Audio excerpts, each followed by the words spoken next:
የካቶሊክ በጎ ፍቃድ በአሜሪካ ተቋም የገቢ ማሰባሰቢያ መርሃ ግብር አስጀመረ።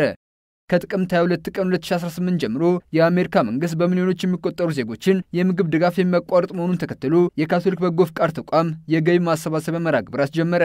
እንደ አሜሪካ ግብርና ዲፓርትመንት መረጃ ጥቅምት 22 ቀን 2018 ዓ.ም በሚቋረጠው በመንግስት በሚደገፈው ስናፕ የምግብ ድጋፍ ፕሮግራም በአማካኝ 41.7 ሚሊዮን አሜሪካውያን ተጠቃሚ የነበሩ መሆኑን አመላክቷል። የካቶሊክ በጎ ፍቃድ አሜሪካ ተቋም ፕሬዝዳንትና ዋና ስራ አስፈጻሚ ኬሪ አሊስ ሮቢንሰን በአሜሪካ መንግስት የምግብ ድጋፍ ላይ በመመስረት ለቤተሰቦቻቸው ምግብ የሚያቀርቡ ዝቅተኛ ገቢ ያላቸው ሰዎች በዚህ በከፍተኛ ሁኔታ ይጠቃሉ ሲሉ ተናግረዋል። ዋና ስራ አስፈጻሚዋ በማከልም የካቶሊክ በጎ ፍቃድ ትስስር ለተጋላጩ እናቶቻችን አስቸኳይ እርዳታ በሚያስፈልግበት ጊዜ ለመርዳት ዝግጁ ናቸው ሲሉ ገልጸዋል። የካቶሊክ በጎ ፍቃድ አሜሪካ ተቋም ፕሬዝዳንትና ዋና ስራ አስፈጻሚ ኬሪ አሊስ ሮቢንሰን ተቋሙ ድጋፉን በጣም የሚያስፈልጋቸው የሚያደርስ መሆኑን በመመላከት ጉዳዩ የሚመለከታቸው ሁለቱም የአሜሪካ ፓርቲዎችና አመራር አካላት በጋራ በመሆን እየተቸገሩ ለሚገኙ ሰዎች የመንግስት ድጋፍ እንዲከፈት እንዲያደርጉ መምከራቸውን ካቶሊክ ኒውስ ኤጀንሲ ዘግቧል።